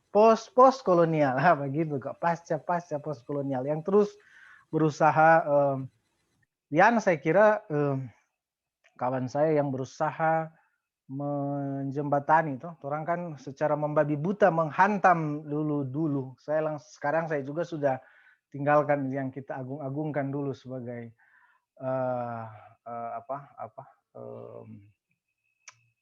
teologi kontekstual. Kita perlu lebih mengarah ke mungkin yang Yoas usulkan multitekstual teologi. Terima kasih sekali lagi Yan. Saya baca ada koreksi. Iya mungkin saya yang lambat info Pak. Ya mungkin Huang Po Ho sudah kembali ke Changjung Christian University. Setahu saya dulu home base-nya di McCormick, ya. Apa mungkin sudah kembali ya? Maaf kalau informasi saya agak keliru. Terima kasih. Ya. Terakhir sekali, memang di Indonesia saya kira ada yang sementara menggalak-galakkan itu, misalnya kalau baca disertasinya Pak Daniel Listia Budi ya. Kak Mila tadi yang bicara pasti lebih mendalami itu. Nah, cuma pertanyaan mendasar saya adalah yang selalu saya diskusikan, kira-kira pendekatan-pendekatan mutakhir ini dalam hal penafsiran Alkitab, apa maknanya terhadap jemaat? Nah, ini kan percakapan di ranah orang yang belajar teologi, percakapan di akademia.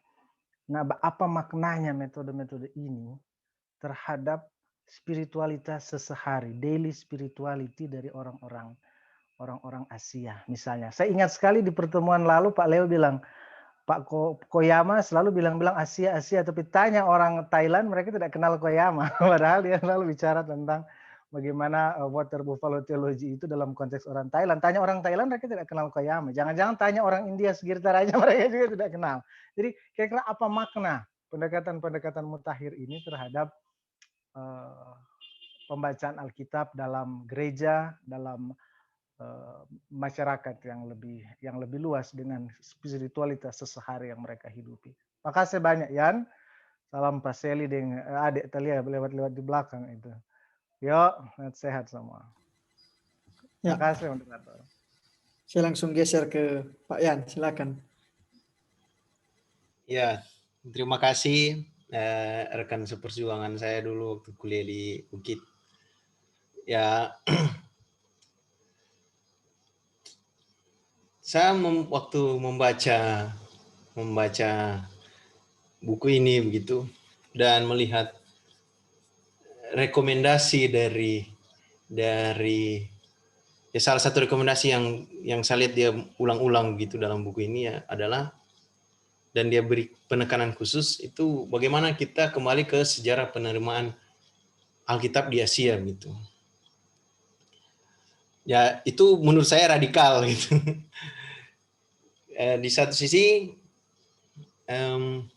kita sebagai penafsir Alkitab begitu, kita dilatih untuk menafsir Alkitab kita sendiri. Dan itu masih dominan orang pakai postkolonial atau perspektif apapun yang dia sendiri yang menafsir. Tapi ketika misalnya si Sugirta Raja bicara bahwa kita harus periksa lagi sejarah penerimaan Alkitab, itu berarti bukan akademisi lagi yang menafsir. Dan itu menurut saya, saya teringat dulu waktu zaman saya kuliah di UKIT. Bersama-sama dengan rekan Alfian itu, saya turun ke jemaat, saya tanya-tanya pendeta begitu. Waktu itu saya penelitian tentang kitab pengkhotbah. Menurut pendeta apa artinya kitab pengkhotbah ini? Jadi saya anggap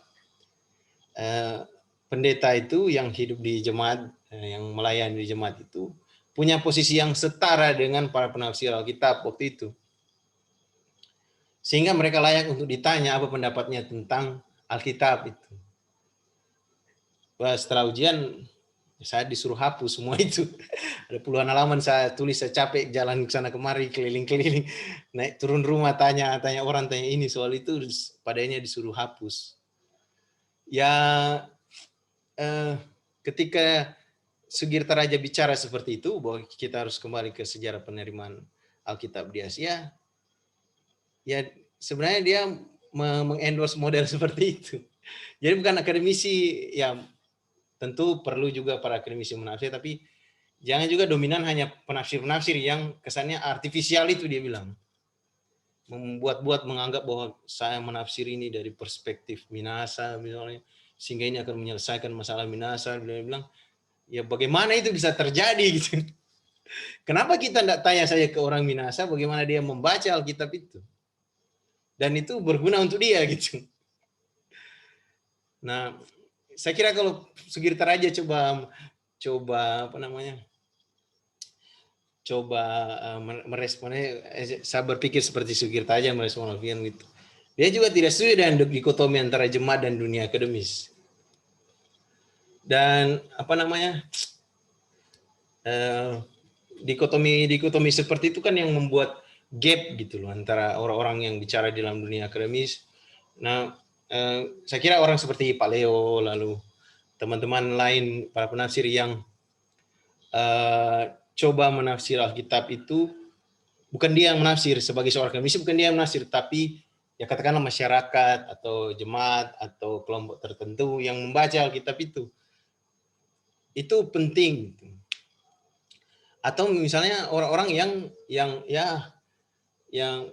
tahun berapa itu saya coba penelitian tahun 2019, saya penelitian ke para pelayan gereja, pendeta dan guru agama dalam hal ini. Saya tanya tentang teologi mereka, teologi resiliensi kalau istilahnya Gary tadi. Apa yang membuat mereka resilient? Ya, mereka bilang ya Alkitab salah satu. Dan menurut saya itu valid gitu. Malah lebih valid daripada para penafsir yang kata apa namanya Sugirta Raja itu artifisial ya, dibuat-buat gitu. Jadi inginnya kita coba berpikir apa namanya pakai perspektif tertentu untuk menafsir kitab, lalu ya katakanlah orang yang mendengarkan kita, entah jemaat atau rekan akademis atau siapapun yang mendengarkan kita, itu akan terbebas dari masalah dia. Kenapa enggak dia sendiri itu? Yang mungkin dia sendiri sudah merasakan, dia sudah berpikir, dan dia mengalami, oh ya ketika saya membaca Alkitab, saya merasakan keterbebasan dari tekanan batin misalnya. Atau saya menemukan jalan keluar dari persoalan saya. Itu kan, ya itu sebenarnya tujuan membaca Alkitab kan sebenarnya. Dan ketika saya membaca ini, ini berarti ya Sugirta Raja memang itu tadi saya bilang. Jadi di The Bible and Asia ini, lalu Jesus and Asia kan, di The Bible and Asia ini dia tidak menyinggung Yesus. Nah di Jesus in Asia itu dia fokus pada Yesus. Jadi sebenarnya coba melengkapi. Nah kedua buku-buku ini rasa-rasanya semacam pertobatan intelektual dari Sugirta Raja kalau menurut saya. Ketika dia merenungkan, aduh ternyata saya bertahun-tahun gitu aktif dalam kelompok ini, bicara soal ini ya. Ya dia merasa begitu. Kalau ditanya ke saya sekarang ya, saya lebih itu. Kalau mau tanya, kita perlu ada variasi-variasi penafsiran yang direnungkan di dalam apa namanya, di dalam dunia akademis itu perlu. Tapi kita tidak boleh menafikan bahwa apa namanya, baik di dalam akademis itu sendiri, yang orang yang tidak belajar penafsiran Alkitab, ya katakanlah para saintis begitu, atau orang-orang di masyarakat baik di agama Kristen atau agama Islam itu juga membaca Alkitab, dan mereka juga punya hak untuk membaca itu. Siapa sih para penafsir ini membatasi, bilang itu enggak ilmiah, enggak boleh dikaji, itu semua dusta-dusta. Siapa sih kita? Emang kita Tuhan gitu yang punya kitab suci ini. Jadi cuma Tuhan yang bisa menentukan siapa yang bisa membaca, siapa yang tidak gitu. Jadi saya kira kalau ditanya apa bagi jemaat, ya para akademisi termasuk saya juga jemaat ya. Jadi maksud saya kalau orang-orang yang tidak belajar secara akademis atau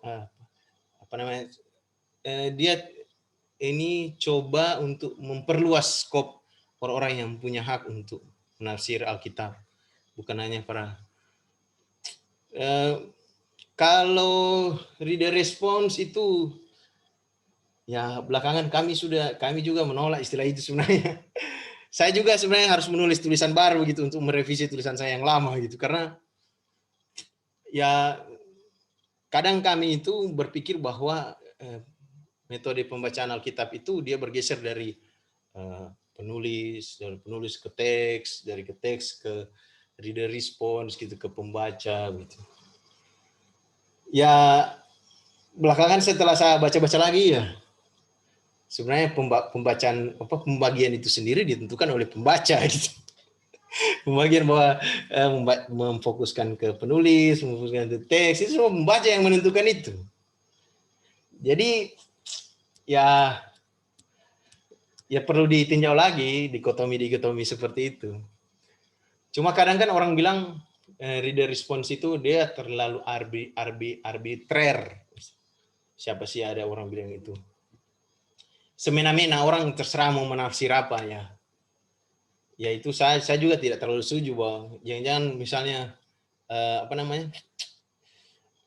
Carl Smith misalnya itu yang menafsirkan Perjanjian Baru sebagai pembenaran terhadap Holocaust, itu juga saya tidak setuju. Jadi upaya untuk menafsirkan Alkitab dari perspektif-perspektif yang sangat beragam ini, menurut saya pribadi itu perlu ada dalam kondisi diperdebatkan terus. Jadi tidak serta juga you menafsir begini ya oke, itu hakmu. Ya enggak begitu. Itu punya efek politis misalnya salah satu hasil penafsiran seperti itu. Jadi kalau mau disejajarkan ya ada orang bilang postkolonial itu adalah reader response, ya terserah. Ada orang bilang itu historis kritis, ya terserah. Ya cair gitu. Dia bisa masuk kemana-mana. Karena sebenarnya orang yang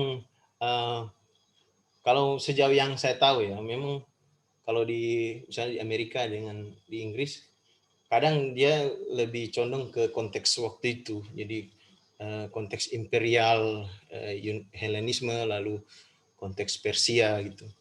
Yang yang menjadi penjajah di waktu itu. Ya diskusinya kadang lebih hot di situ sih. Nah kalau di kotak-kotakan dalam tadi itu reader response, tekstual, lalu historis kritis atau apapun itu namanya, ya dia masuk ke historis kritis itu yang fokus ke penulis, konteks kehidupannya dan seterusnya. Tapi kan itu tadi saya bilang, ya kita juga yang menafsir itu kan kadang sebenarnya kita yang menentukan gitu. Menentukan. Cuma kadang orang tidak mau mengakui itu. Misalnya Martin Noth ketika dia menulis tentang Perjanjian Lama itu, lalu dia kaitkan satu momen tertentu dengan konteks Jerman. Dia bilang itu bukan reader response gitu. Ya, itu kan konteksmu sebagai reader gitu. Bukannya reader response juga gitu. Ya itulah perdebatannya sangat seru kalau saya. Apa tadi ya? Itu tadi ya kalau pertanyaan Alfian. Jadi memang ya tidak serta-merta juga sih. Kadang ada orang yang misalnya dia tinggal di barat lalu dia bicara-bicara tentang Asia, dia menjual Asia gitu. Tapi ada juga orang yang tinggal di timur, dalam tanda kutip di timur barat ini, kita anggaplah pakai dikotomi itu, atau Asia gitu, yang menjual barat gitu.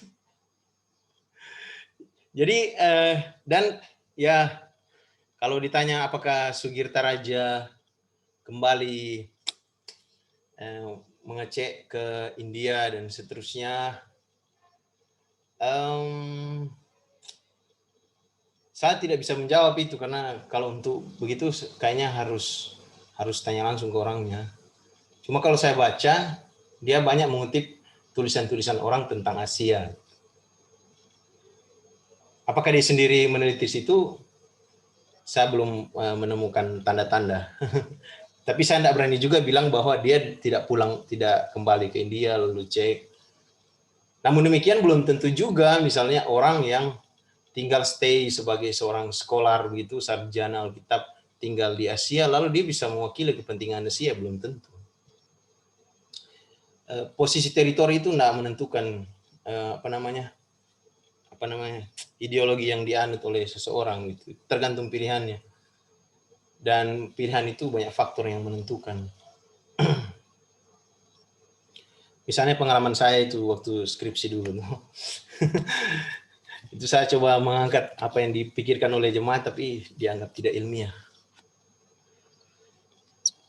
Lalu itu ya, saya coba merespon.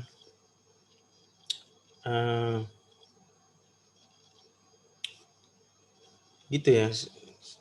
Kayaknya itu saja yang bisa saya sampaikan. Ya. Makasih. Oke, terima kasih Pak Yan. Setelah berdiskusi, memang kalau mau didiskusikan lebih jauh, ini akan semakin berkembang dan bukan hanya segi Raja yang dibawa-bawa, tapi semua akan disangkut pautkan begitu, karena kita berbicara sesuatu yang ya dalam studi teologi secara umum itu sangat panas ya, apalagi yang dikatakan oleh beberapa orang tadi, bisa saja membawa sesuatu yang dari luar untuk cara entry point ke satu tempat yang supaya dilihat, ih kok beda begitu lah. Ini hanya asumsi ya, permainan asumsi saja.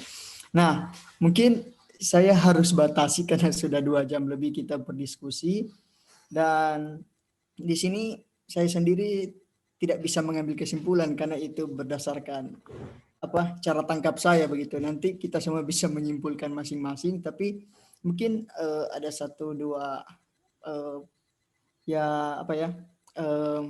closing statement dari Pak Yan sebelum kita mengakhiri diskusi kita pada saat ini. Ya, silakan Pak Yan. Belum di mute, Pak. Oke. Sorry. Jadi saya kembali ke tujuan awal saya mau melakukan bedah buku ini. Jadi saya berupaya untuk kita jadi rajin membaca. Jadi kalau ditanya closing remarks-nya, ya mari kita baca buku itu.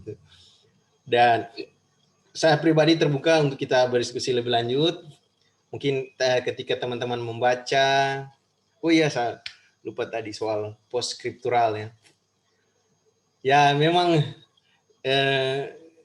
ada pertanyaan Alfian tadi soal post-scriptural ini. Memang Sugirta Raja ini rekomendasinya lumayan ekstrim juga sih menurut saya. Jadi apa yang dimaksud dengan post-scriptural itu, dia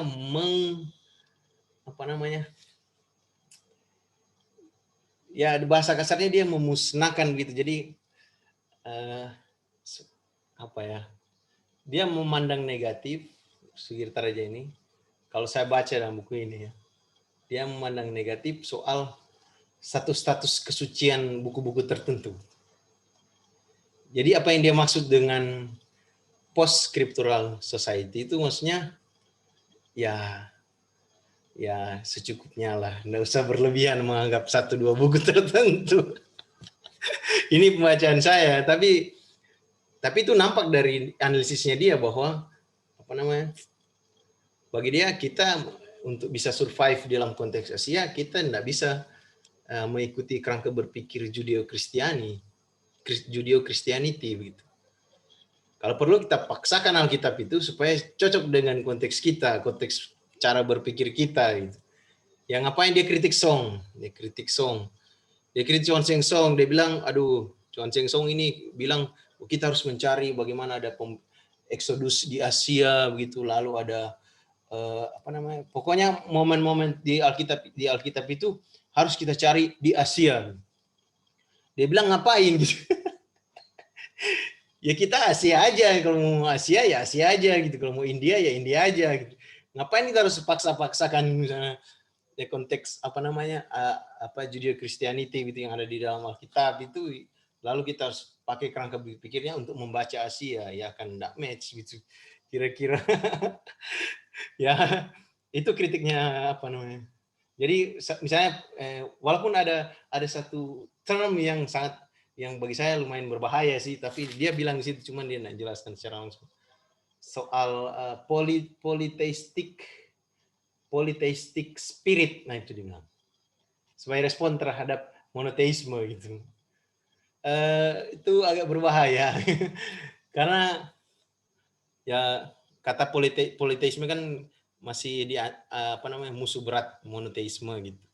Dan kalau bilang kita polytheistic spirit maksudnya apa ya? Itu perlu didalami lagi, harus ditanya lagi ke orangnya. Mumpung dia masih hidup, nantilah kapan-kapan mudah-mudahan.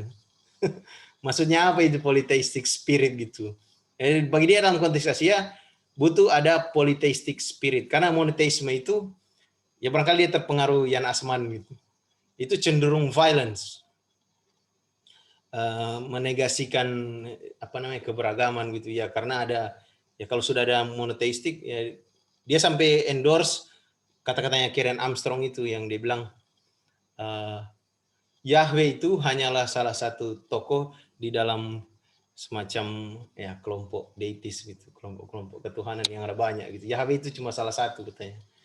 Jadi dia suka kembali lagi ke situ. Apakah dia mau jadi polytheisme?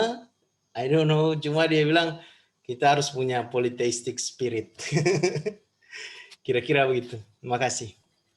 Ya, closing statement yang memberikan clue untuk diskusi selanjutnya ini. Ya, terima kasih. Jadi dari teman-teman Ombak mengucapkan terima kasih kepada pemantik, pembedah kita pada saat ini, Pak Yan Kalampung, juga sebagai mahasiswa doktoral di University of Leeds, yang juga bagian dari Ombak itu sendiri. Wah, ini unik. Nah, dari kami juga Ombak mengucapkan terima kasih kepada teman-teman yang sudah bergabung, berdiskusi, dan memberikan dasar untuk berdiskusi selanjutnya di momen-momen berikut ya. Dan mungkin satu penyampaian untuk terkait hal-hal yang diinginkan dalam diskusi ini, mungkin materi atau selain materi juga catatan-catatan lain, sertifikat, silakan menghubungi Ombak lewat email yang ada. Sekali lagi kami mengucapkan terima kasih dan kita akan doa tutup yang akan dipimpin oleh minta kesediaan Matius, rekan di Ombak. Halo, Matius, silakan.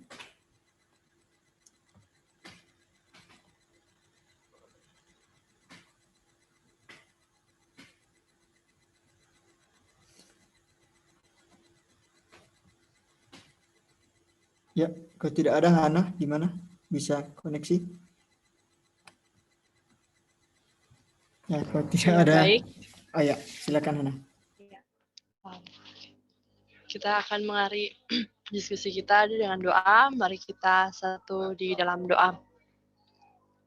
Ya Tuhan, Allah Bapa dalam pujian surga, kami bersyukur kepadamu karena di saat ini kami sudah boleh diberikan kesempatan untuk berdiskusi bersama dalam webinar Ombak, dalam bedah buku yang telah dibahas oleh pembicara kami, Yan Kalampung. Biarlah ya Tuhan, Kau boleh memberkati kami, berkati pembicara yang sudah boleh menyumbangkan idenya, juga kami yang sudah berpartisipasi. Biarlah ya Tuhan, ke depannya kami boleh dapat bergabung bersama, berdiskusi untuk mengembangkan wawasan. Biarlah semua ini untuk kemuliaan nama-Mu, dalam nama Tuhan Yesus Kristus, Juru Selamat kami yang hidup. Haleluya. Amin. Ya. Oke, terima kasih semuanya. Terima kasih. Sampai ketemu di diskusi selanjutnya. Ya, terima kasih. Oke, terima kasih Gary. Ya, terima kasih. Mantap moderator. Sebenarnya ini bisa dilihat dari sudut pandang gender ini sebenarnya, tapi waktunya sudah habis nih. Nantilah. Di waktu-waktu yang lain. Iya, yang penting sudah ada dasar untuk kita berdiskusi selanjutnya. Dasar diskusi dan clue dari Miriam tadi. Terima kasih semua. Ya. Terima kasih. Mari Bang. Ini apa namanya? Eklesia. Boleh bahas eklesia yang eksklusif nanti. Rekaman ditutup dulu, Mem. Apa? Menutup rekaman dulu baru diskusi lepas ini. Oke. Oke, tutup jam.